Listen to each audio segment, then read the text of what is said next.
Welcome to the Grind and Gratitude Show. If this is your first time listening, thanks so much. If you're an avid listener and you've been listening for a while, I really appreciate you. We've reached listeners in 27 countries so far, so it's all because of you guys that we're getting there. So thank you so much for tuning in. Now, you guys know, as I always say, every time I have a guest, I always bring on really interesting people and people that are going to inspire you with their stories and their journey. And this is no exception. But I think so far, this might be one of the biggest guests I brought on so far. I think so. I think it is. So let me tell you a little bit about my guest and who he is before we I introduce him. So he is a longtime chef who's been in the culinary world for over 25 years. Uh, he's a motivational, well, I don't want to say motivational speaker, but he's been known to motivate people. He's somebody who believes in giving people second chances. I mean, I've known a lot of people who've worked under this chef and they always sing his praises because he takes a genuine interest in people and he believes in giving people a shot. He's not only a chef, but he's somebody that I've looked up to growing up, when I was growing up. He's like a big brother to me. This is my uncle, Chef Collin Stone. Welcome to the show. What's up? What's up, D? Yeah, Thank man. you, Welcome, man. welcome. I want to thank you for having me on the show, buddy. I Of like what you're course. doing. I see what you're doing. And I just want to say I appreciate you and I'm glad to be a part of it. That's all. Oh man, thanks so much, man. I appreciate all the support like always. You've always been a very big supporter of me. And we're gonna have some fun today. We're gonna get Oh, into yeah. some questions. We're gonna talk about a lot of different things. And before we jump in, I'll just give you a little. I know you already know, but just tell you a little bit about what the Grind and Gratitude Show is about. It's about people who hustle to get what they want. It's about people who put in that time in the work to get to, not just levels in their career, but in their life.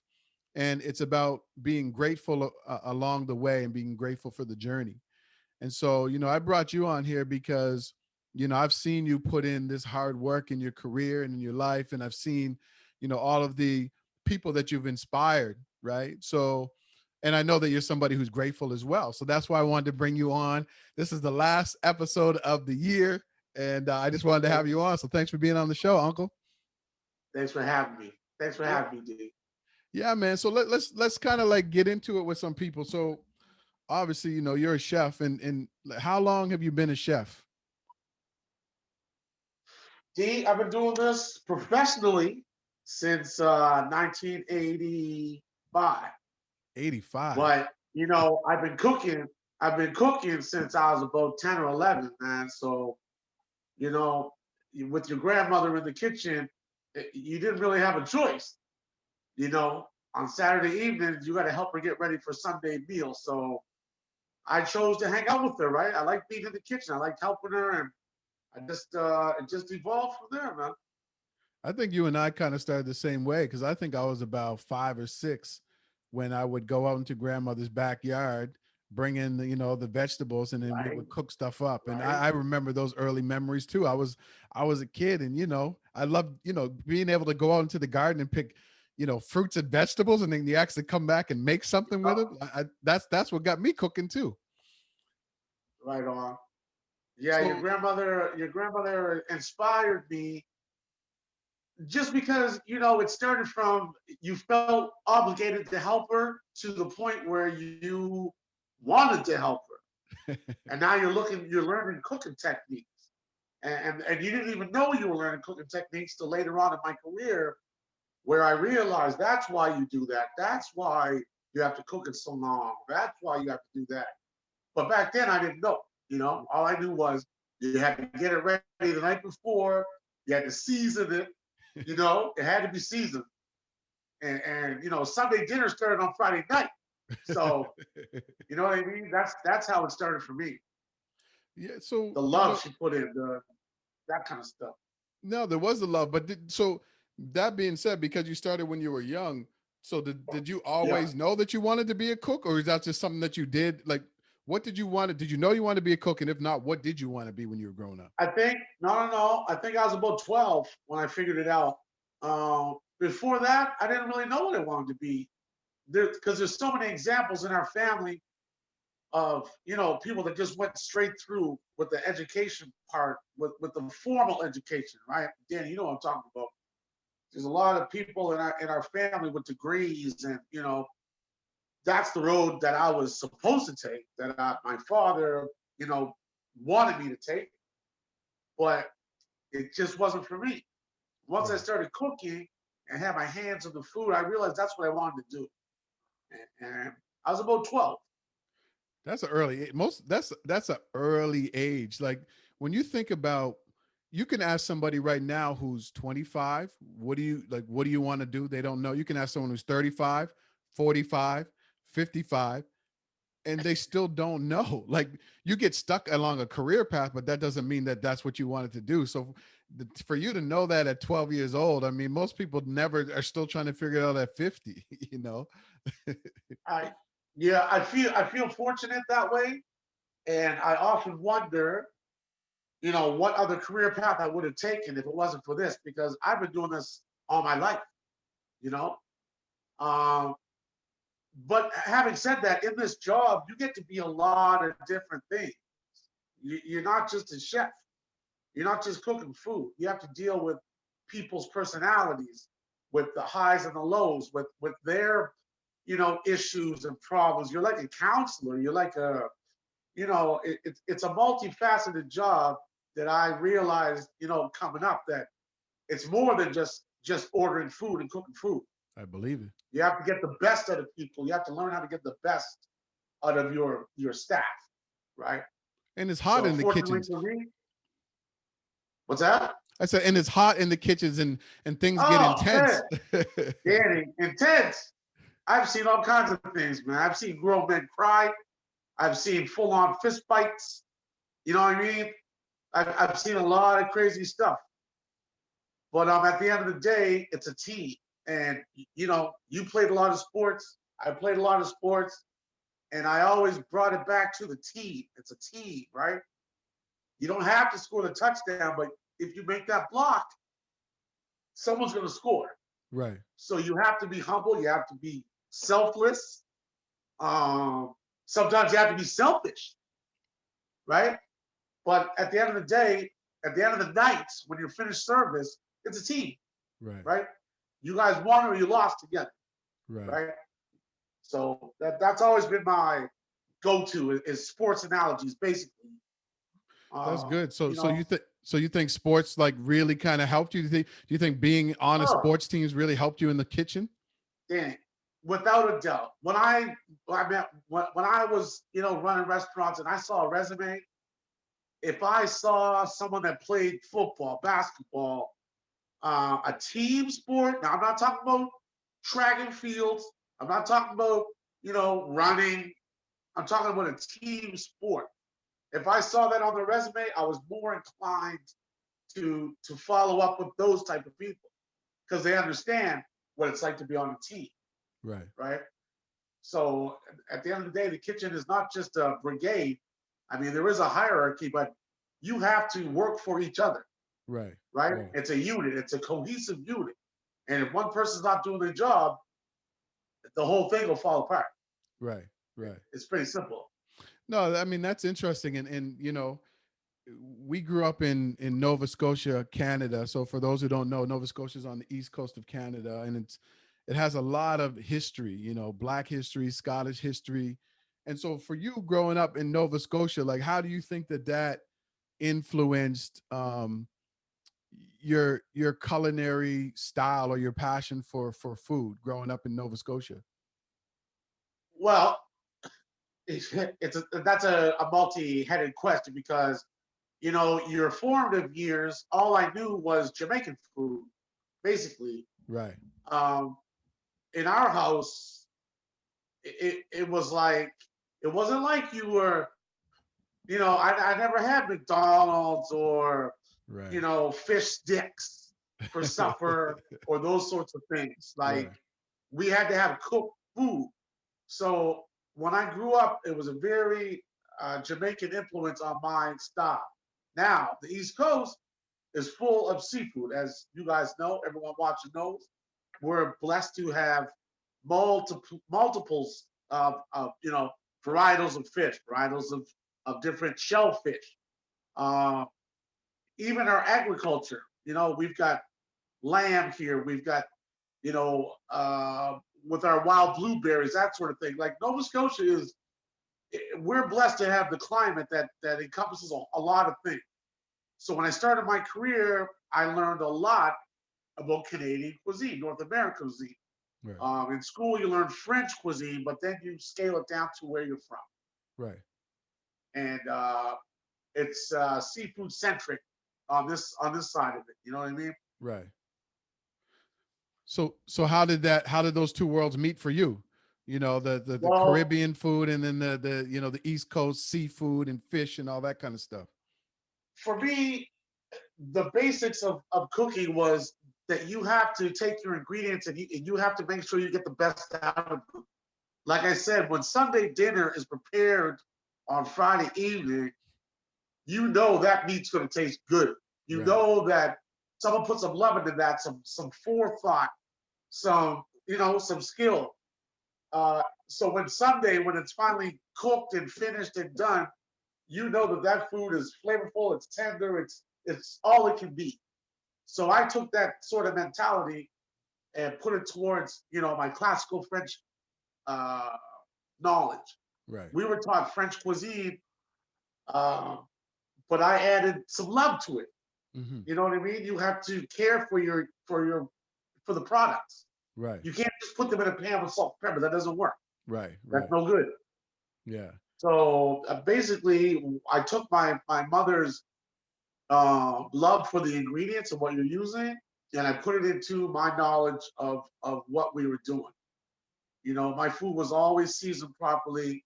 It was always seared properly. You can't overcook fish. You have to put some love into it. You can't just you know a lot of chefs get by. Um, I don't want to. I don't know how I'm going to make this sound, but a lot of chefs get by with just doing the basics. You got to go Yeah. above. You got to go Yeah. to the next level. You got to make sure that your customers are getting the true experience of whatever that item is. Yeah. No, that's one of the things that You you're know? known for. I mean, I'm not just saying this because you're my uncle, but anybody who's ever been to one of your restaurants or a restaurant that you worked at, they always said it's like it's an experience, right? They're like, man, every time I go to your uncle's restaurant, it's not just the food. He comes out, he talks to Yeah. you, he presents it.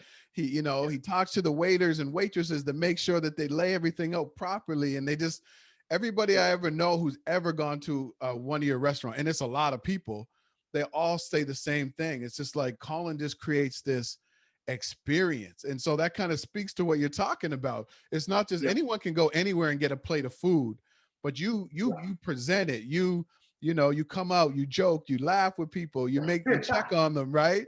And that's one of the things. Yeah, So like, that's true. is that That's true. was that's just in you from from That's that's grandmother or that's your grandmother, buddy. That's your grandmother. yeah, Your grandmother. I've always said, and she told me, if you're proud of what you're doing, then you're gonna be able to talk about it.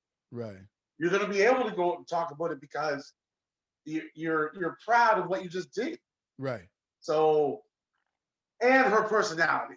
You know right, what I mean? She was a very confident woman. She was very personable. yeah, She taught you to be, you're not nervous, right, right? You got to get right, over that. yeah, Everyone is the same. No one's yeah, better than you. yeah, So you get out there, you talk to the people. If it's something that you know what you're talking about, then of course you're going to be able to speak on it yeah. and making people feel welcome. Now That that's what that's you're good at though. probably that's That's my what thing. no, you're good at. Like you're good at like making people feel welcome, making them like because sometimes you know this because you've worked in some of these high-end restaurants, but Yep, going into some of these restaurants, it can be like an intimidating experience. Like, I know true that. friends that want to go to a nice restaurant and they want this really nice experience, but it can be intimidating, right? So there's just You're like, absolutely nah, right. I'm not, and or maybe the chef is known to be very intense, or it's like going to like a fast food restaurant in another country, like, or you pull up at this little restaurant, or you pull up at the little food truck outside, and Right. you're looking and you're like, what am I ordering? You feel all this pressure, like all these people are behind you, like, hurry up and order. It's Yeah. kind of like that for some people when they go to a nice restaurant. They don't know what to order. They're stressed out. And I think that's one of the things that you do really well. So let me ask I you this. Let me ask you this, Chef Stone. What yeah. what I know you've cooked lots of dishes, but like, what Yeah. are some of your favorite dishes to cook? Well, it might sound corny, but I had the opportunity to work with a Italian chef when I moved back from Vancouver, Maurizio Bertozzi, and you know, the first time I made risotto with him, um, he walked me through it, but he was telling me about his childhood while we were making the risotto. Now, risotto takes about 20 minutes, about 20, 22 minutes to make from start to finish, right? So it's not something you can rush. You can't, you have to attend it. You have to stay by the pot. You have to add the stock, you have to stir, you have to let it reduce. You add more stock, you make sure it doesn't stick. You have to babysit the pot. Right. So you can't rush. It's not something you can just put on and go away and come back and it's ready. It Right. doesn't work that way. But the first time I made it with him, you could see how he's made this 1,000 times. But every time he makes it, it's the same. It's like he goes right back to this zone of nothing else is going on. Mm. This is it. And the attention that he gave to that little dish of risotto, that made me want to do the same thing. Wow. So one of my things is when I'm in the kitchen, I have to make a batch of risotto. I make sure that I set aside that time that I can just zone out for 20 minutes and babysit this risotto and let it do its thing. And when it comes to fruition and it's ready, it's a feeling of accomplishment. Like it's it. I don't know how to describe it, man. No, I get But it. I get it. Like but it's that's probably my go-to in the kitchen to bring you down to, it's all about the food. yeah. Whatever else is going on, the orders are coming in. There's delivery men at the back door. Someone called in sick. It doesn't matter. This dish needs your full attention right now, and Wow. that's it's a calming effect. It's a satisfying effect. It's a sense of accomplishment when it's done. Right. Um, Tell people what's in risotto because everybody might not know. So what's in well, risotto? Just the basics. it's basically it's a short grain rice, a boreal rice. Generally use a stock, usually a chicken stock, but you can use vegetable stock, fish stock. It doesn't matter. Um, and the ingredients of risotto are endless. We've had beet risotto where it's bright purple. You know, you can have butternut squash risotto, which is rich. It's bright orange. It's smooth and satisfying. Um, the thing about risotto, it's a comfort food, Right. right? It's very rich. It's very heavy. So when it's done, and you see someone put their fork in that, right after you put your love in it, Right. and they put their fork in it, and one bite, you see their eyes roll, right? You see them go, oh, that right there, that's it. yeah. That you did your job. Yeah. So that's me. But as far as when I make a batch of curry chicken, Yeah. I go back to my childhood with Yeah. mom. Yeah. So that's another one that's very comforting to me. Like when I make that, I go right back to Maplehurst Drive, bro. Uh, You know what I'm saying? people Yeah. love people love people love the curry chicken as well. Everyone loves Oh, the but curry chicken. I've been making it a long time, man. So like, you've had a long kind of culinary career. What would you say are some of the highlights of your career? Like what were some of the things that you just absolutely don't forget? Wow. Because I Well, know D, it's a I'll tell long you, history. there's a lot of memories, Danny. That's a tough question. There's so many memories, but you know, when I was in cooking school and we had a competition to the winner of this competition was going to go to Vancouver with the Nova Scotia Culinary team, right? And we're going to compete. And it was called the Culinary Olympics. We're going to compete internationally.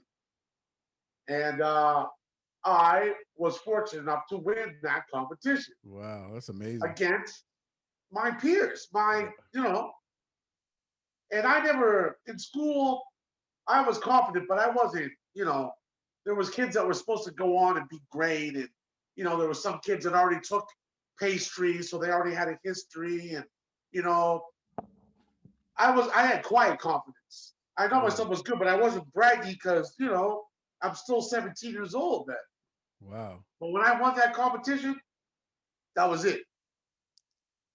The confidence was up here, and I knew that I was good. Of course. I mean, listen, you were 17 years old and you won a competition to be, to represent, your province or state for my American Yeah. friends. That's a big deal at 17 years old. Like, of course you're going to be confident after that. It was that was probably the first one. But once I got to Vancouver, so I mean my career's going on. But when I moved out west, I worked in one of the busiest restaurants in Vancouver. And I'll shout out to Joe Fortes right now. For those of you that know Joe Fortes that have been to Vancouver, I know you know it. I was fortunate enough to work there for 5 years, and I was a chef there for 2 years. So I worked my way up. Wow. When I moved out there, I was just on the totem pole. I was low, man. The Yeah. Scotian kid. You know what I mean? They all think you're a newfie. Right. When you go Yeah. out there, you're a newfie. They don't know. You know what I mean? Right. So I went out there, man, and I worked hard, man. My chef said to me, he said, "You got any boys that want to come out here? Because if they work like you, I want them." Right. So after he said that to me, man, I just busted my ass. And I moved up and I moved up. And eventually, after 3.5 years, I was the head chef there. Man, that's crazy. In 3.5 years, you moved up. Like, I think, and I think this is a great moment to pause because, sometimes people, we have to understand that like what you want is going to require a lot of work Yeah. and nothing comes easy, right? Like, typically that would take 5, 7, 8, 9 years for you to work your way up from the bottom of working in a restaurant all the way up to a head chef. And I think this is a good lesson for people that like sometimes that's what it is. You're going to have to put in, 1, 2, 3, 4 years of work, but it's worth it because in the end, you end up getting what you want, right? So I, you went out I, there, I bust your, suggest I suggest to anyone that does a job, there's nothing wrong with starting at the bottom. If when you start at the bottom, you know every aspect of what you're doing. So when you eventually become the chef and someone asks someone to do something, you already know how to do it. You've done it many times. So it might be a job that is not a glamorous job. Maybe you gotta peel 50 pounds of onions because you need them right away. right, When they see the chef jump in and peel the onions faster than they've ever seen anyone peel onions, that's their motivation. Oh shit, the chef jumped in peeling onions with me, beside me. right, That's their motivation to be like, oh, okay, he's grinding, I'm grinding. right, If I'm Danny, trust me, I've cleaned toilets in the restaurant, and whatever you have to do in a big restaurant, it doesn't matter your position, you have to do it. right, right, But when they see someone of that level doing a job that seems menial, they now don't see it as menial. right, They're like, right, well, if the chef jumped in and did it, then I have to do it. right. If he's doing it, I have to do it. That's right. And that's always been you got to lead by example. Yeah. You can't ask someone to do something that you wouldn't do. I think that's important, man. That's really important. We Uh, do that a lot in relationships. We do it a lot in, business and in our jobs. We ask people to do things that we're not willing to do and then wonder why, they do it reluctantly or don't go all right, in. Like, why would you right. ask somebody to do something that you're not willing to do and then expect them to do it, you know, perfect or 100% with effort? Like, That's right. and I think that's why people work so hard for you. I know people who've worked under you. My brother MJ has worked under you, Yep. and Yep. I think that speaks to you. It speaks to your style, speaks to what you're about as a person. because that's, working in restaurants is very hierarchical, right? Like, Right. you have these That's levels right. of stuff, and people make sure that you understand what level you're at. So for a chef to come down, roll up his sleeves and chop onions, like that speaks volumes, right? That is when I mentioned Joe Forte's, anyone that's known Joe Forte, it is a very extreme. It's downtown Vancouver. It's a very, very busy restaurant. There's about 260 seats. Wow. There's another 100 seats on the patio, upstairs patio. It is a very, very busy place. And they hire, immigrant dishwashers, you know what I mean? Like, it's just how it is. It's a big city, just like Toronto. Right. It's a big city, and a lot of people go through the kitchen. But when it's backed up, and the dishwashers are backed up, and you see the chef jump in the dish pit Wow. and motor through, Danny, not just do the dishes, motor through like it was your job. When they see that, Danny, I'm telling you, it sparks something in them. They change gears and they want to work faster and harder because they know that you're in there with them. You're Right. you're with them. Right. You're not someone in the office, behind the glass window looking at them and clipboard. You have to get in with the people and you have to earn their respect. Then you go grab your clipboard and do what you got to do. But Right. you know what I mean. You built the foundation, the basis. You set the standard. You set the specs. That's what you expect. Okay, now I'm going to go do my job, but understand this is what I expect. Wow. And That- and that's they just work. It just seems like they want to live up to what you just did. And that's always been fortunately, that's been my experience. Yeah, but see, I mean, this anybody who's like listening right now, who's in a leadership role, if you're an entrepreneur, if you have people reporting to you or working under you, I think this is a good lesson for people because a lot of times people lead with authority. I have Yeah, this job title. I'm the CEO, so you need to listen to me. Well, people aren't buying into that just because of your job title. It's like you said, that's right. it's leading by example, right? We call it servant leadership, right? Where you're actually the leader of an organization is actually serving the people that work for that organization, right? And that's kind of what you're talking about. And I think this is a good lesson for people. It's like if you're constantly finding yourself where people just aren't buying into what you're doing or what you're trying to create in your job or in your business, then you might have to look at the way that you lead people, right? And so that's what I'm getting from what you're saying here. And I think that's very important for Absolutely. people. You got to walk it and talk it. You know what I mean? Because a lot Right, of chefs talk it, they don't walk it. right, They forgot. Once they right, get to be executive chefs, it seems like they forget where they started, right. right? You forget about being with the boys. At the end of the day, the kitchen it's called a brigade. The kitchen is based off the army, Right. right? So you have a lot of, young people that are workers. Then you have your captains, your lieutenants, your captains, your generals, and your colonels or whatever. It works up like that. Right. But sometimes the colonel has to, you know what I mean? He Yeah. has to take his jacket off That's right. That's right. and roll up his sleeves and get in there Yeah. with the enlisted men. Right. But that's how you gain. That's how they respect you. Right. Because if they see you grinding, then they're gonna grind. No, I love If they that. see you as someone that walks around with a clipboard and is always barking orders, and they don't respect that. Right. Right. Yeah. So Well, you I mean, know, I think that's a great lesson, and some of the other things too. I remember, I think this was a few years ago. Um, I get a phone call from one of my friend Matt, um, and he was at my wedding. He had met you at the wedding, and I get a phone call from Matt, and he said, "I just saw your uncle up here in Toronto." Now Colin Chef Stone doesn't live in Toronto. He lives probably about a 2-hour plane oh, ride from me. And I said, "What do you mean? He came to Toronto and didn't tell me he's here?"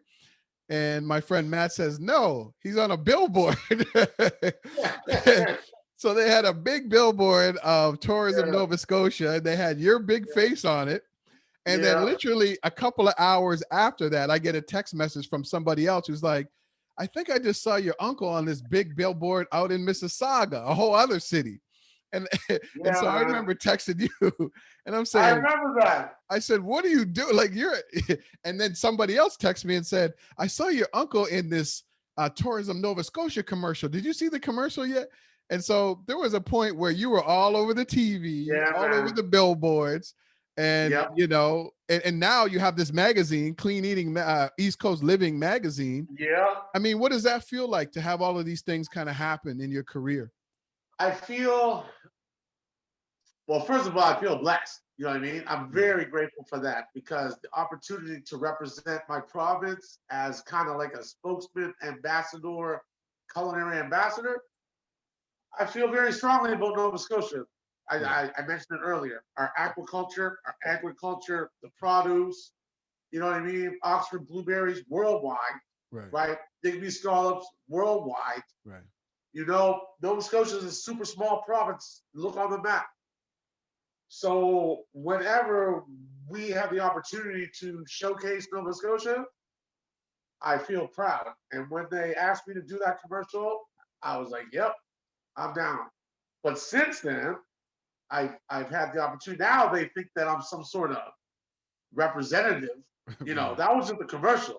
right. But subsequently, I've done a lot of other things for the province.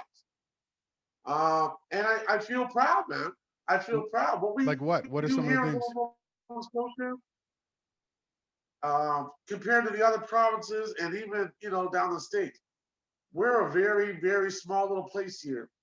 But culinary wise, I'll match us with anybody. Wow. Anybody, coast to coast. I've proven that. I've gone to Vancouver and won gold medals with Nova Scotia produce Right, and Nova Scotia salmon.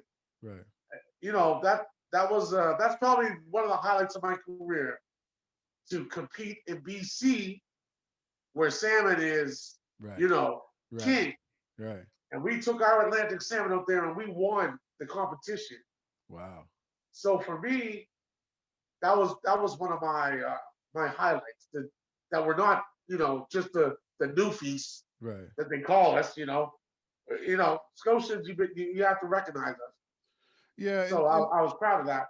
no, I love that you said that. So what is it like what is it about? I mean, aside from the career and stuff, like what would you say are some of your like great memories about growing up in Nova Scotia?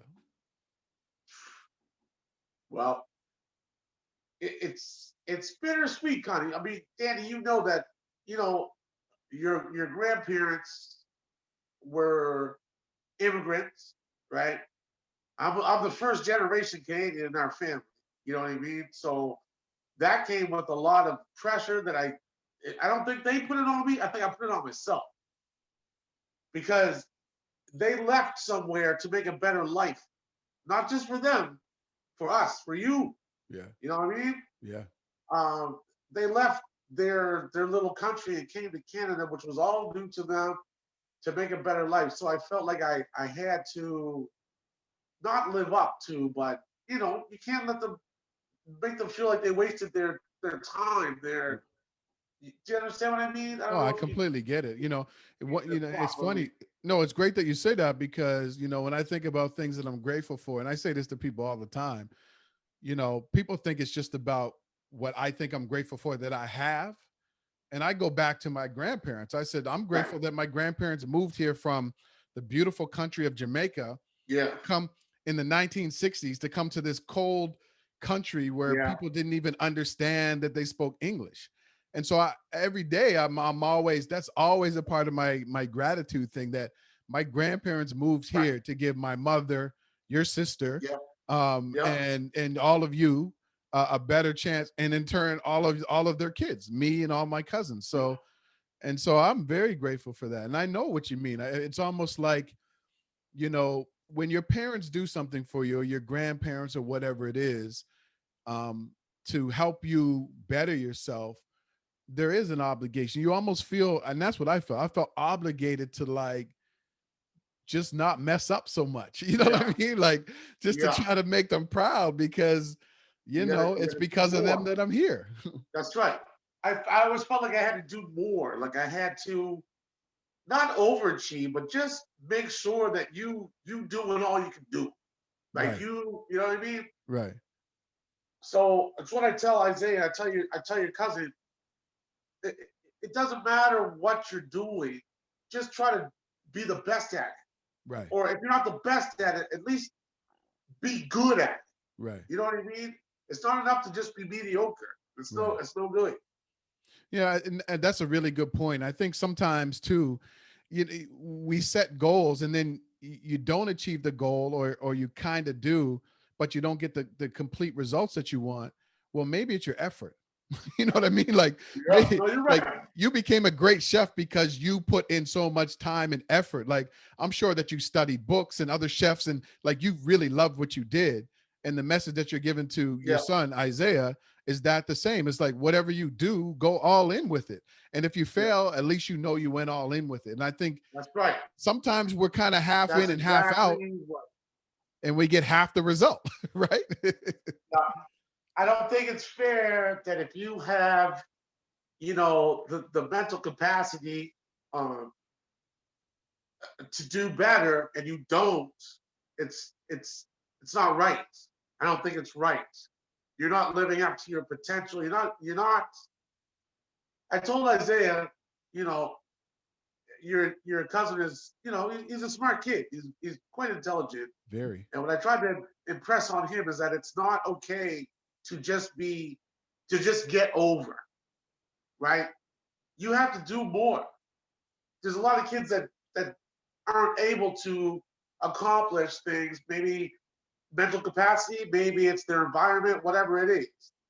But if you're able to, it's not fair for you to just be average. I'm sorry, it's not. That means you're not putting your whole heart in it. So I don't care if you work at a gas station or you're a nuclear physicist. You got to do all you can do. Yeah. Do it to your best ability, because that's all you can do in life. Yeah. Your Yeah. best, right? Man, And that's how I'm kind of. I mean, that's how I've molded myself, and I try to impart in him. That's what your grandmother imparted in me. You just got to do your best. That's that. man, that's great. That's great. That's great advice. I was just going to ask you that. What is some of the best advice that you've ever gotten, and that definitely, is Well, is something I remember, but like what else can you remember? your grandmother had a few things that she would hammer. You know what I mean? And I don't know if they were hammered into her, but there's a few things that were hammered into into us, into me, and I know you. Um, One of them, yes, like we had a religious background, right? Everyone has to have, I think, at least a knowledge of the Bible, or you don't have to be a Bible thumper, Right. but I find that base, if you have a base of faith, and I'm not saying the Bible's a thing, whatever your faith is, you have to have something like that, something bigger than yourself, something that you believe in, right? That keeps you on the straight and narrow and the right. You know right from wrong. Your morality is cool. You're good that way. You're a good person. You have empathy. You have sympathy. Um, those sorts of things were embedded in me. Um, your grandmother always instilled hard work. Right now, she wasn't a woman that did post secondary learning or anything like that. Your grandmother was a woman that worked very, very hard, but she had a lot of knowledge, and we might call it street knowledge. Right. You know what I mean? She Definitely. knew people. She knew how to read people. She knew how to feel their pain and kind of make them feel at ease, comfort them. Um, she was also very strict, very strong. You know that.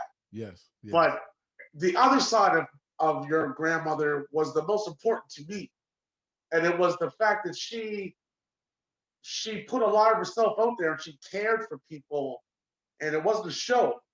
A lot of it was on the down low. Yeah. A lot of that stuff, not people. A lot of people don't know about. Right. Later on in life, I've met a lot of people that your grandmother had helped, brought food to, counseled on drug abuse, Right. counseled on, you know, just their living, the Marriage, miracle, relationships. yeah, relationship. She always had time for that, to talk to people and listen. And when she talked to you, you felt like she really was listening. I've used that so much in my career that, it's part of me. Well, I You see have that to in be you. genuine. I mean, I absolutely see that in you. Like, Yeah. I see that grandmother definitely instilled that in you, that empathy, that ability to kind of understand other people, to take your time with people, to listen to Right. them. Like, you have all of that. And by the way, we should just let everybody know that, your mother, my grandmother passed away, man, over, what was that? 10 It's years almost ago. 15 years. Yeah, maybe Yep. 15 years ago, but left you with all Uh-huh. these lessons.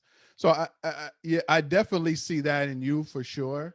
And I think those lessons, I mean, they're definitely in me as well. Absolutely, you You know do. what I mean? I live my Yep. life, any chance I get, I definitely talk about grandmother and all the lessons that she learned. And I think that's right. I think that's where you and I really get that empathy, the kind of wanting to understand other people and understand people's pain and where they come from and all that kind of stuff. And so, like, Yep. for you, and you talk a lot about faith too.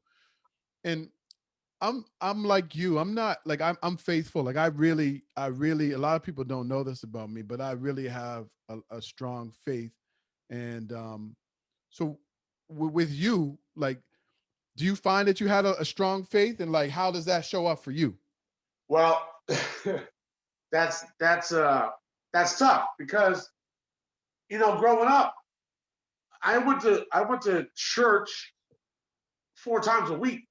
Wow. You know, the Wow. religion that she belonged to, it really took all of you. Like, you were in it. You were in. You weren't. It wasn't just going on Sunday and, that no, that wasn't it. You really had to put work in. Um, so the first 16 years of my life, very, very spiritual. I was very much into the religion. As I got older, I kind of moved away from it. But that base that I have has led me through my life in so many situations where you know right from wrong. You know what you're doing is not right, Right. or where you're going is not right, or what Right. the situation you're in is not right. You have to look within, and then you'll figure it out. I'm not supposed to be here, Right. and that, I'll tell you, that has carried me through my whole life. It's that simple. And I've been in some situations, you know, on the wrong side of stuff, and it's that upbringing that brought me back to center. You That's know. interesting. That's real interesting because I never really heard you say that before. You and I have all kinds of conversations all the Oh time. yeah, We talk, we we talk talk, about everything, we talk about everything. everything, and I've never really heard you say that before. And I, so is it something that you recently realized, or did you always know it and just never really communicated that? Well, I'll tell you, 20 years ago or 25 years ago, when I was living in Vancouver, you got a young Scotian boy from, you know, kind of a not sheltered, but like I said, I spent a lot of time at church. So, when I was 20, I was in BC, and you know, no supervision. It was a wild time, right? The big city, Right. and you get caught up, right? Yeah. It's easy to get caught up, man. So that spiritual base, it kept me grounded. Right. It brought me back from, you know, from a situation that could have been detrimental. Right. Right. That learning, that knowledge, that spirituality, it kept me from going, you know, I guess further than I did. Right. And it kind of brought me back to center, knowing that you know that this isn't right. It's not right. How you're living is not right. So fortunately for me, I had the opportunity to move back home and surround myself with my family and get centered. And after that, my career took off to another plateau. Right. You know, when you're in the big city and you do well, you think that you're the man. You think that you're the man. You get a overblown idea of who you are because Hmm. people are gassing you up. Right. You know what I mean? You work in the busiest restaurant, you're the chef, you walk in the nightclubs, they know who you are, the bouncers, they know who you are. Um, I found myself feeding bouncers would bring their girlfriends to the restaurant, and I would just go out and make them a salad or something. Next thing you know, you go to the club. Oh Christ, there's no lineup for you. Right. You right through it with your Yeah. crew, Right. right?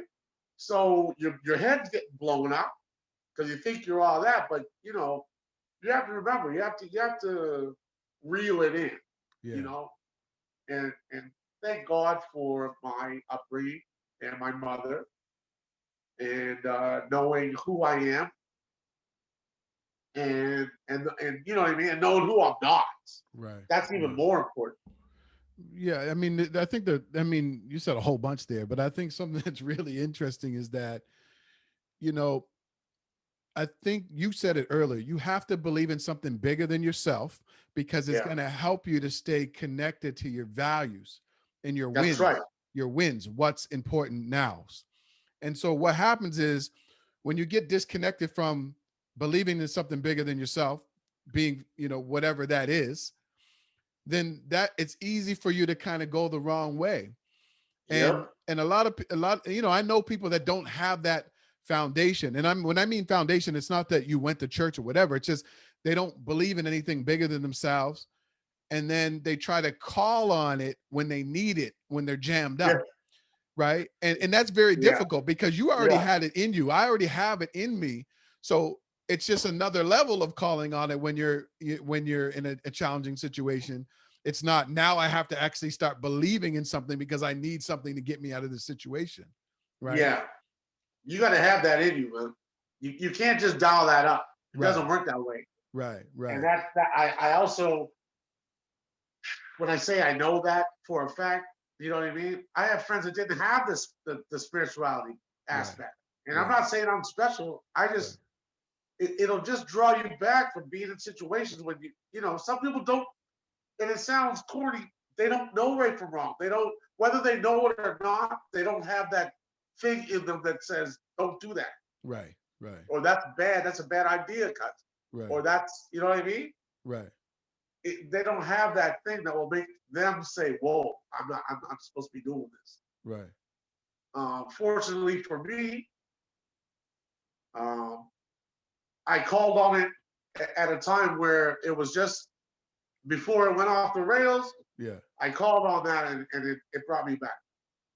Yeah. Without going into too much detail, um, I just want to, you know, I'm grateful that I had that upbringing and that home, what they call home learning.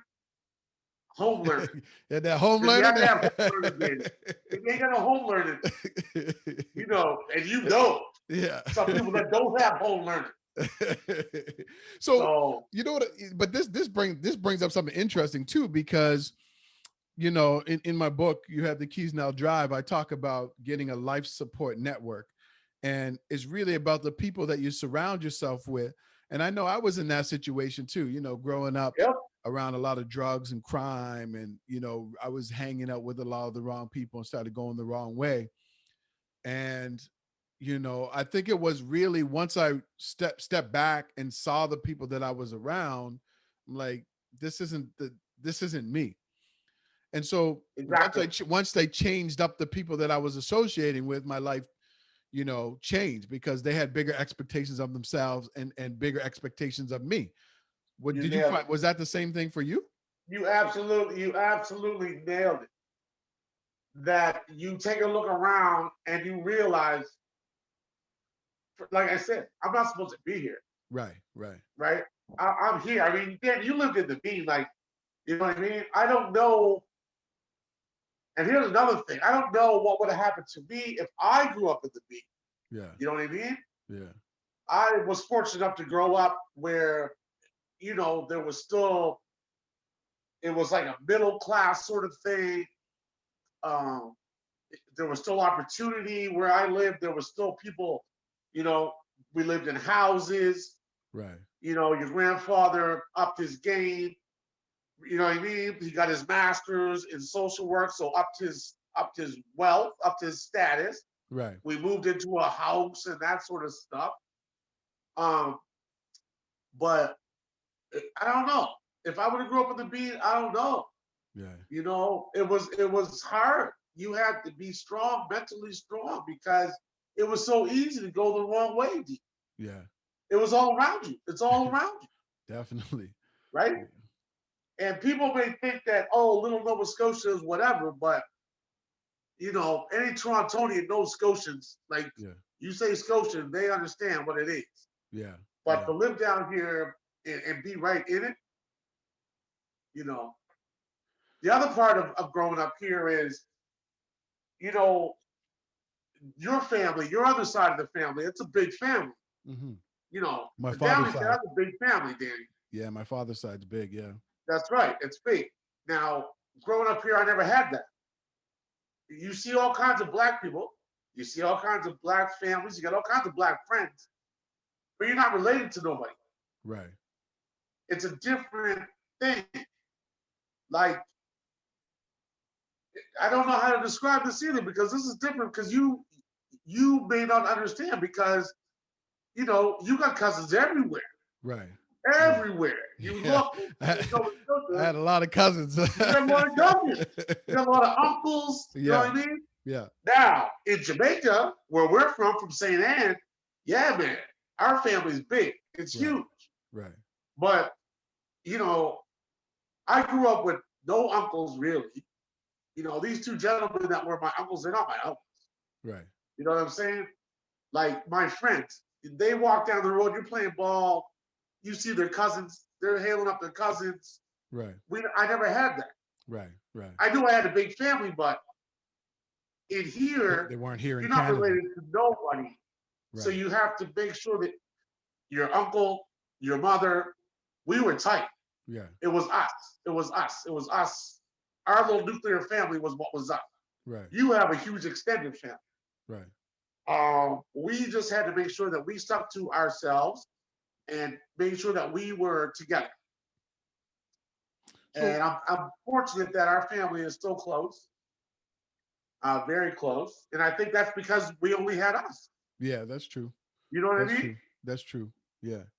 Yeah, So man. so so like, in saying all that, like, and you've already given some real good nuggets, but like what advice would you kind of give to somebody who's at a crossroads? Like you definitely said get connected to some faith or something bigger than yourself, but like somebody right now who's either at a crossroads in their life or in their career and their relationship, or somebody who's really struggling with something in their life, like what kind of advice would you give somebody right now who's just facing this struggle and they're trying to figure out, how to move through it, or, do I go left or go right? Well, it's always important to have another point of view. Your grandfather told me one time, just because you would do something, don't expect the next person to do that. Right. It sounds kind of whatever, but you put yourself in situations where you're like, why is that guy doing that? Right. Well, he got his own set of reasons, and none of them are yours. Right. So you may not understand why he's doing that, but just because you might do it, don't expect him to do it, Right. or understand why he should do it, or understand why you think he should do it. Right. Just do you, Yeah, that's good. you know? However, people that are, this is a tough time right now, D. This time we're living in right now is very, it's troubling. It's on people's minds. People are worried. They Right. don't know what the future is going to hold. Right. Um, Fortunately, yeah, I'm not saying that I go to church But I have it. I have that. It was instilled in me Right. that you have to believe in something and you have to have faith, right? Right. But to make a move, it's scary, it's frightening, right? I say to anyone, and I told you when we started this, if this was an introspective thing, because this really made me look at some stuff. Right. Right. Um, you gotta make a decision to move forward. That's the bottom line. It's forward. You can't live in the past. The past is exactly that, the past. So don't let stuff drag you down. Don't let old shackles drag you down. You got to move forward, and it is frightening. But either you have a strong base as friends, that are supportive, or family, or whatever. And if you don't have that, you have to look inward. Mm-hmm. But don't spin your wheels. Yeah. There's no time. There's no time for that. No, that's good. And That's I'm really, learning this right now, Danny, while even doing this with you. yeah. Um, I've had a very successful career, I guess. Right. Right now, these are different times, troubling times, and we have to adjust our lives. And I'm thinking about another direction, but it's frightening because people have families, they have to provide. They might do things they don't want to do, or earn some ways they don't want to earn. Right. Um, but forward, that's it. Just forward. I always tell people, do what you have to do until you can do what you want to do. You know what I So mean? that's good Like, advice. yeah, like whatever Yeah, it that's good is. advice. Don't Um, don't let the ego get in the way. Don't let I would never do this. Don't let other people's opinions, like, oh, if somebody saw me doing this, then they're gonna think this of me. It doesn't matter, especially when it comes to moving your life forward, either mentally or financially, or doing what you have to do for your family. Why would you care about what someone else has to say? Right. And I think that's a good point. wow, you just nailed something I wanted to say earlier about it.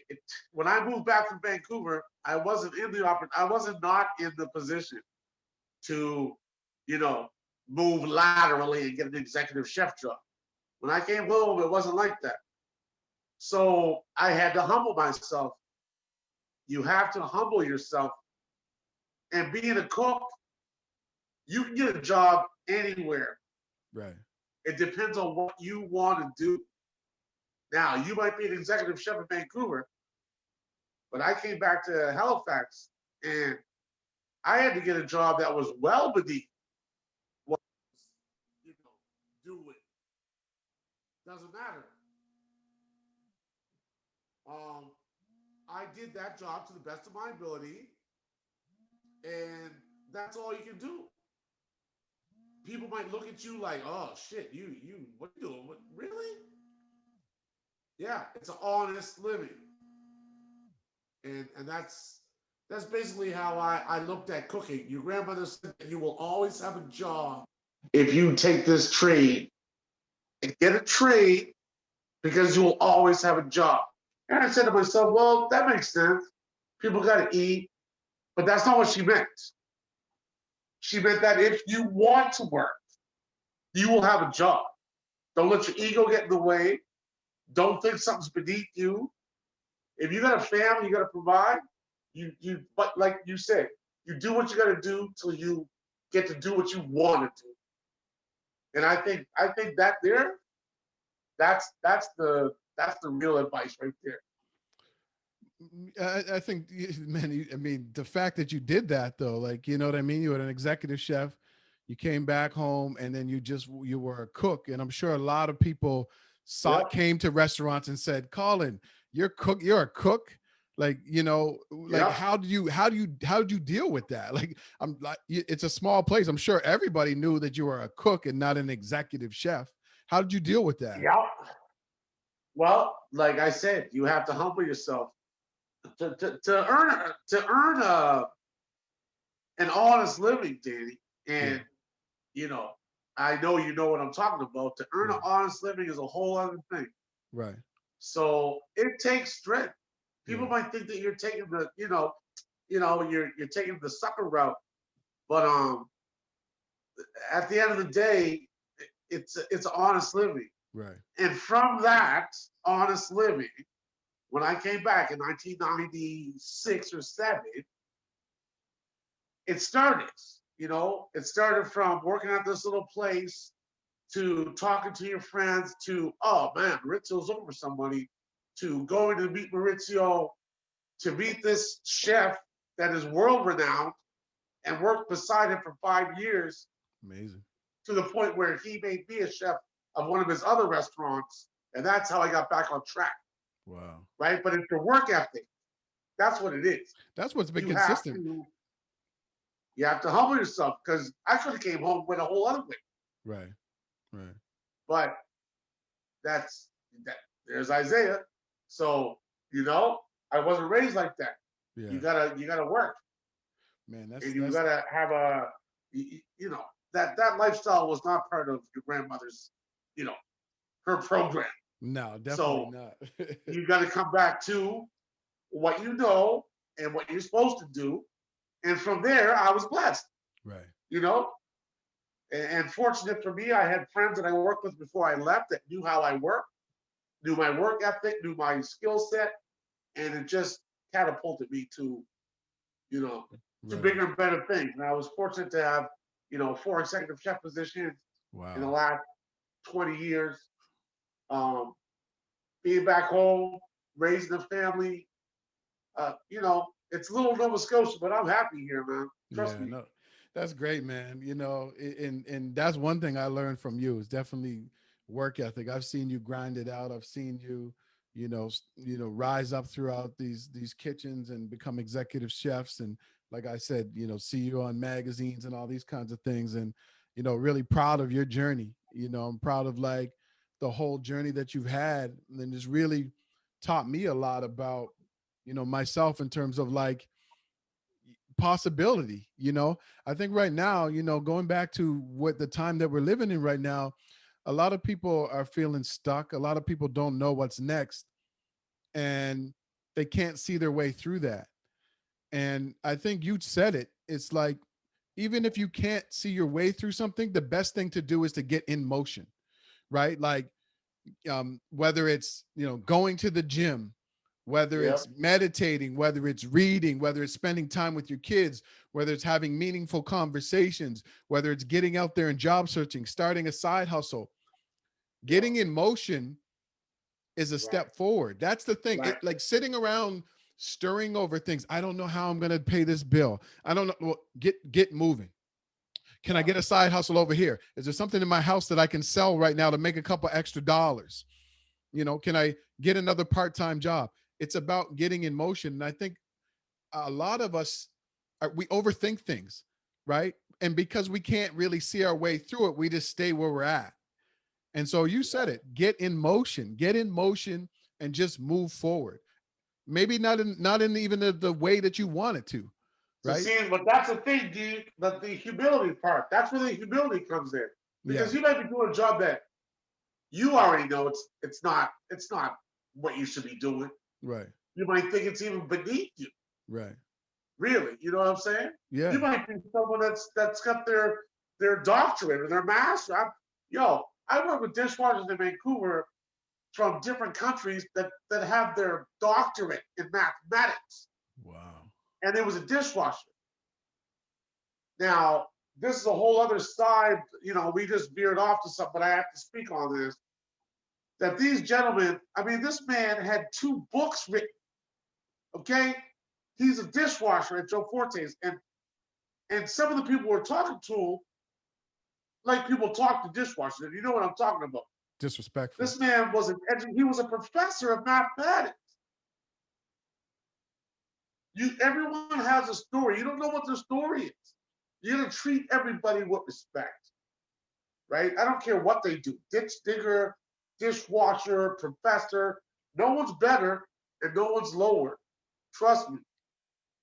Man, I've turned so many dishwashers into cooks that they didn't even know that they were cooks right, because you showed interest in them. You saw something in them. They didn't know they had these skills. right. You honed them. You you teach someone, you encourage them, you kind of, you know, cuddle, or what do you call that? Coddle. Coddle. You set them up for success. Now they're empowered. They're trust me, they're on your squad. Yeah. They're down to rock Right. because you brought them up. So now they're on your team, do or die. And now they're on different restaurants. And they, oh chef, I'm the sous chef over here now, and I'm the whatever. That's my payment. We'll That's talk. my legacy. Well, chef, talk about the one of your sous chefs who moved back to Colombia, who owns a bunch of Hey, restaurants. Talk a little bit about Rodrigo, I think his name was. no, this is Harry, man. Oh, Harry, yeah, Harry, Rodrigo was from Chile, but my man Harry, Harry, man, when I yeah, went to Vancouver, I met this cat. He was 22 years old. So I was 21, 22, 23, but he was my sous chef. So right, he's older than me, but he only knows what he knew from Colombia. He wasn't trained, French cuisine, the classics. He didn't know all that stuff. But he had a big personality. He was great with the customers. People loved him. He would go to the table, come back, and make a dish. They don't even know what they're getting. And Harry made it. He'd bring it out, he'd chat them up, he'd kiss the baby. Next thing you know, they're taking pictures. right, He taught me a lot about that. Now, eventually, he had to go back home. But what I didn't know was this kid was wealthy. His father was some textiles giant or whatever in Colombia, and he had money. He was just here, just kind of learning Western cuisine basically. right. Now this guy has 4 restaurants right now in Colombia. Now COVID has happened, but Harry's got 4 restaurants. He's got a bakery. Whenever, like, say the president of the Bank of Canada goes to Colombia, they're going to Harry's spot. Wow. Like, this is the clientele that Harry has. I can't even talk about the love I have for this guy. That was 25 years ago, and we Wow. still talk. He still emails me his kids, video chats, like we're still brothers. Wow. And that was all just because we bonded, and I didn't think I was bigger than him. Right. And he played it down because this kid's wealthy. He didn't have to be here, That's right. Right. right? But he had humility as well, and Yeah. he learned. But now he's got, he wants me to come to Colombia. He wants Right. me to come and see what he's built. Like, Of course. you know what I'm saying? So how does that make you feel knowing that you are a part of all of Oh these man, stories? I mean, he's just one of those many, but those how do you feel? Do you feel like a proud papa when you see all of these people all over the place that you've given a shot to and coached and mentored? Because well, that's what you were doing, right? oh buddy, here I think Harry would have landed on his feet because he's rich. Now, there's another couple fellas that I know that needed, you know, when we say they needed to be on paper, that means that they needed to have a government A job, job, right? right? Yeah, And you know what I'm saying. yeah, However, these cats didn't know that they had kitchen skills. They didn't know. Okay, yes, you're gonna dishwash, and really, Danny, they ain't trying to dishwash. right, You know what I mean? That's beneath them. In right, their mind, right, they're out there making money. right, And once you get them in, like I said, that zone of it's a team and everyone has a part to play, and we appreciate what you're doing. And you know what? Have you ever made a salad before? You ever made a Caesar salad before? No, dog. Here, I'm gonna show you. Now every time a Caesar salad comes up, chef, can I make that salad? right, He's still washing dishes, but now he's waiting to see the Caesar salads come up because right. now he's gonna shine. Now these are bona fide gang Danny. These are men that have been in the Gangsters, street. You know what I'm right? saying? Real gangsters, yeah. But to see the joy after they made that salad, to put it out there and have someone say, "Oh, that Caesar salad was delicious." You Wow, see the look on their face like a little kid. man, that's I've amazing, got man. a lot of those stories. That's amazing. I know because I know a lot Yeah, of people with that that, you've. I know a lot of people that you've given a shot who had been yo, incarcerated or had addictions problems, and I know a lot of people that you've given a shot to. And I'll tell man, you, 2 of them. And it was so crazy. This is how crazy this is. Two separate situations. And one of the fellas moved to Toronto. He came back to visit me. But while he visited me, a fellow that I had working at the time was his cellie, right? His cellmate in These two prison. guys were cellmates. I had no idea. He came in. He said, "What you doing?" He said, "Oh," he said, "Chef Stone." He was like, "Oh, Chef Stone." He said, "Yeah, man." And those two had their own bonding over me. You know what I'm Wow. saying? Wow. Man, That's probably the highlight. that's something, man. I got a That's couple more probably the questions. I have highlight a of few. my career. Those two that knew each other inside were now outside, but I touched both of them, and they both were saying, Chef Stone, man, yeah, man. You know, he gave me a shot, or yeah, I'm on the team, or whatever. Right. They're Right. doing different things, and now they're both doing different things. Right. Now they're not cooking, but they've moved on to entrepreneurial things, Right. That's great. right? They got their websites, their T-shirts, That's their amazing. food line, they grinding out there, Wow. but they're not grinding like they were grinding. Right. Man, that's You know what I amazing. mean? That's got to make you feel good, man. That's That's got to, my thing. That's right. man. That makes me feel. That makes me feel good.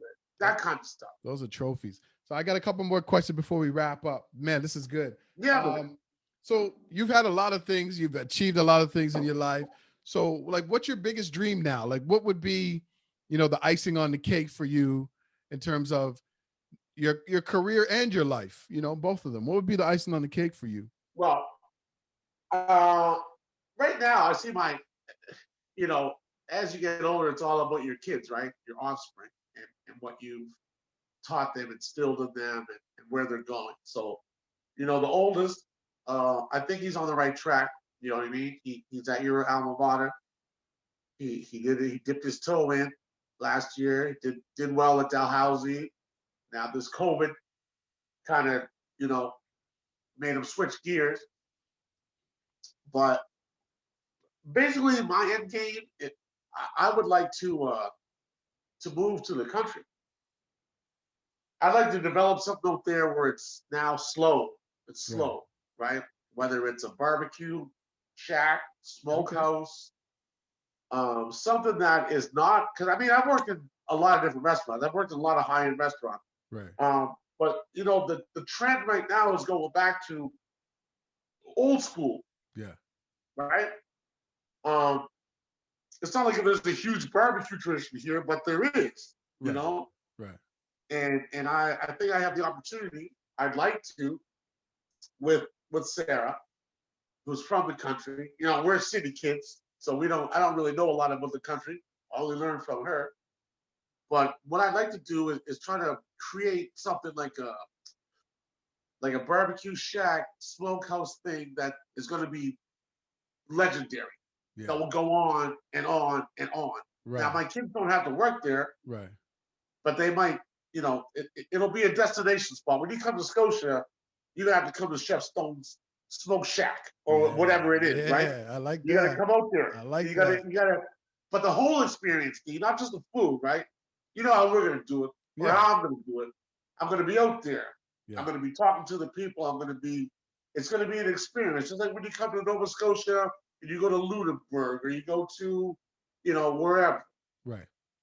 It's going to be a destination spot, something, you know, where you can sit down with someone and make something local products, local produce, and people just come and enjoy it Wow. without the hustle and bustle of the restaurants that I'm used to. Do you know what I mean?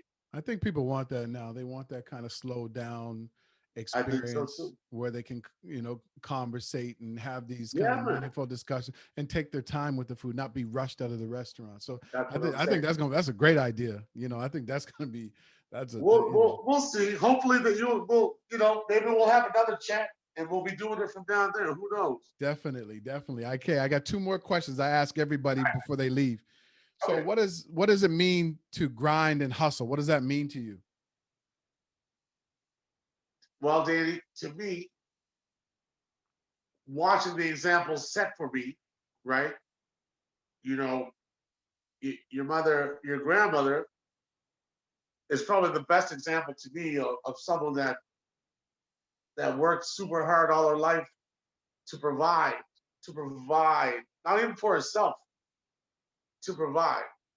Um, to grind is to do what you have to do, what you deem necessary to get things done. Um, whether that's food on the table, whether that's the mortgage, whether that's the rent, whether that's the whatever bill, you have to go above and beyond. You cannot rest on your laurels or hope that the bills don't go away. No. You know, you got to do what you have to do. And that might mean overtime. That might mean you're working 6 days a week, 7 days a week. You have to sacrifice. I know that Isaiah, you know, fortunately now I don't grind like I did. I know Isaiah, might have missed a couple birthdays, um, because he knew Daddy was working, right? He works at a busy place, and when you're the boss, you don't sometimes get to pick your days off, and you know. Um, Now with Monica, it's different. I'm home more. She doesn't understand about that kind of stuff. But to grind, you have to work hard to get what you want, and it's not going to be a 9 to 5.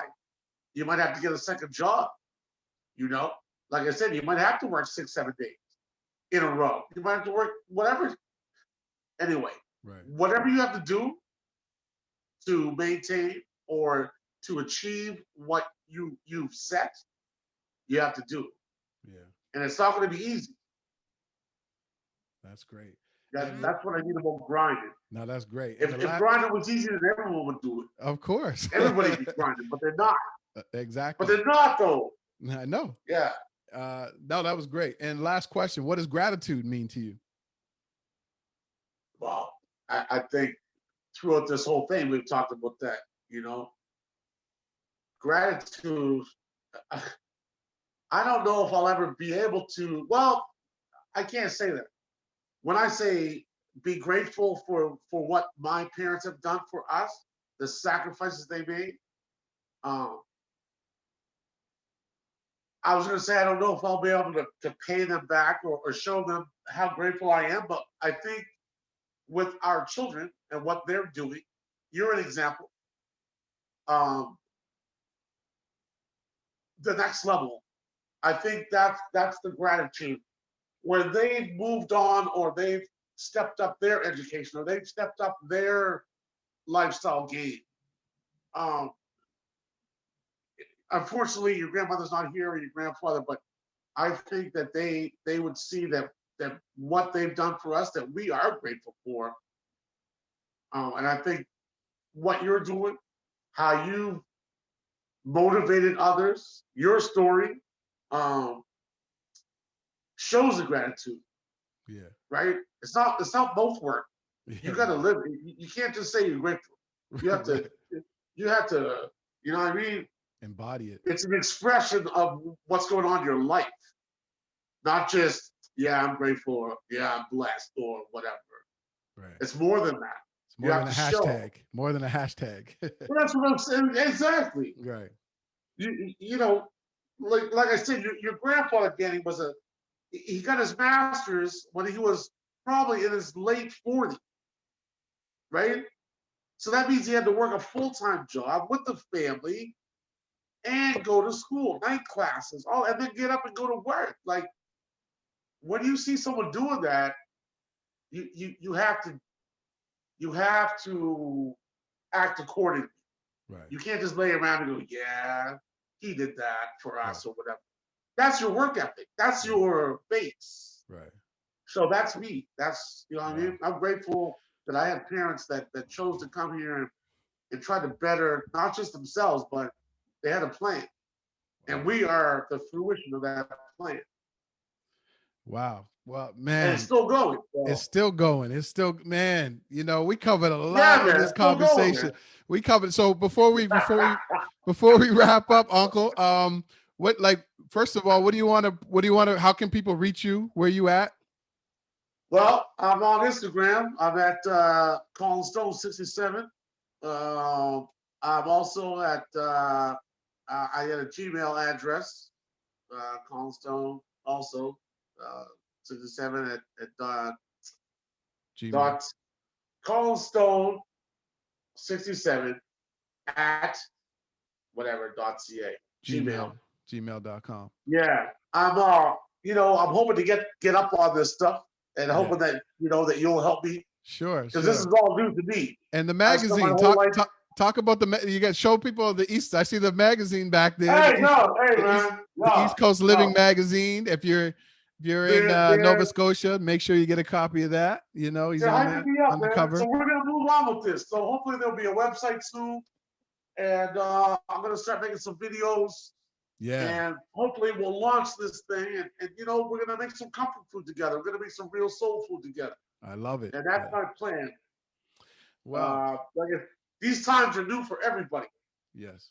but the social media stuff, you're gonna have to help me. I'll help You you know out. what I I'll mean? help you out. Don't worry, Yeah, man. I man. got you. Don't worry. Well, listen, man. Like Uncle, like I just want to before we wrap up, I just want to say, like, first of all, thanks for being on here. And I was thinking about who I wanted to have that final spot for the end of the year for the I appreciate podcast, it. and I was thinking of you. And again, man, I just want to thank you for like, I don't know if you really know, but like growing up, I used to look up to you. You're like my big brother. Well, that's what you And are. You are like my little bro. Well, 9 years is not a lot of. yeah, We've been through a lot of stuff, yeah, you yeah. know.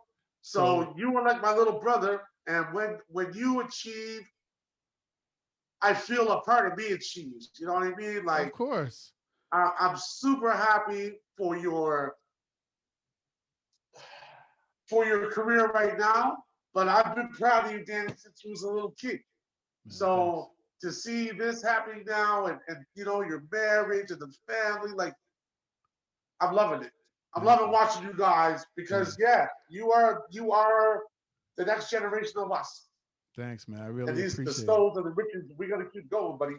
We have to keep going. Well, thanks a lot, Uncle, We're for gonna being keep on here. Make sure you follow him at Colin Stone 67 on Instagram. You know where to follow me at I am Danny Stone on Instagram. I am Danny Stone on all platforms. Thank you so much for tuning in to this episode of the Grind and Gratitude Show.